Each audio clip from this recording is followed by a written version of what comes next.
the exile itself, because he doesn't start out to go into exile. I mean, he starts out a king, right, and he takes his young daughter Cleopatra with him, and he's going off to tell the leader of the Roman Empire, you know, I've been good to you, and my people are rioting, and all hell's breaking loose at the palace gate. I need some help, and I want you to live up to your support for me as I lived up to support for you when you needed it. But he doesn't get much of a positive reaction when he finally confronts that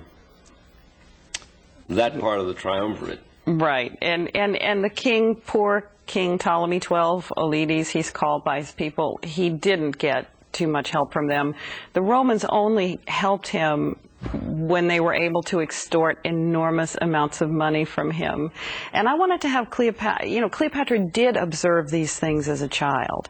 And in the book, I wanted to heighten how observing her father's humiliation at the hands of the Romans made her into the woman that she became, the woman who realized that in order to coexist with Rome, she would have to partner with them. You know, her choices were follow in her father's footsteps and just let them extort money from her too, or become utterly submissive to Rome and become just another client kingdom like all the other kingdoms around her had become, or find a way to use her resources to partner with the Romans.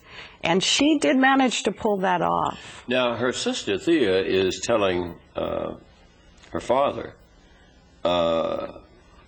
look, you're entitled, and if they don't do what you want to do, let's declare war on them.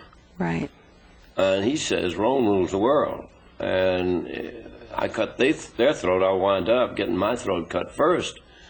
I'd rather live with them than die with them. And that's what sends him off to try to get... now, about that time, Caesar has really managed to put together the triumvirate with Crassus and with... Pompey. And with Pompey. And Pompey is really in power, and because the relationship between the king and Pompey had been, he thought, close, he makes the appeal there. You know, there are a number of, there's a good deal of correspondence in the book. Is any of that grounded in fact? Are there any historical documents that support those letters between Cleopatra's father and Pompey the Great? And Pompey, yeah. I know, but I figured it was the only way they had to communicate when they weren't sitting in the same room. And so I just as stylistically, I thought having them write letters to each other would be an interesting way to convey the politics. You know, as a novelist, you want to keep your reader hooked in the action. You don't really want to stop and explain politics. There's so much. The politics of this period are so complex. That's why I use the letter form, is to try to directly communicate to the reader what the political scenario was at the time, instead of going through some lengthy, expository, boring passages. For those of you just tuning in, we're talking today with Karen Essex about her new book, Cleopatra. I have to ask you about movie rights, because it seems to me, not just looking at that mysterious cover that we saw early on, but considering this first of 2 volumes as a whole, that it's, and considering all of the sex, murder, rape, mystery, intrigue, it's a book made for the movies. Well, that's what I thought, and that's what the people who represent me in Los Angeles thought too. And so I'm very thrilled to say that we just sold the film rights to Warner Brothers, and I have just started writing the screenplay. I'll be adapting both books into a screenplay. So when will we be able to see your Cleopatra, you think, on the screen? I think it depends on how good of a job I do, because if we get a good script in the next few months, then we'll be able to start going out to talent, to directors and actresses. So our first step is to get a really good script. Realistically, we think we'll be shooting by 2003 and release the film in 2004. Many people who see your face on the screen will recognize you from the days you were in Nashville teaching creative writing and working as a music journalist in this city. You're now back in Los Angeles, Yes. which will make working on the movie easier than it otherwise would be if you had to do it long distance. Well, back to the terrible life, trouble of darling Cleopatra.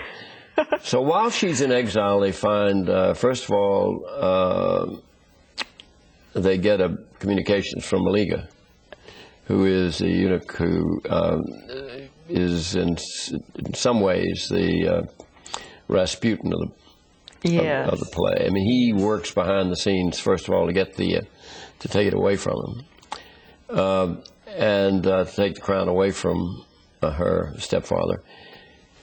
And he suffers a fate that is death. Yes, well, they turned on him. It is true that the Ptolemies were advised by eunuch courtiers.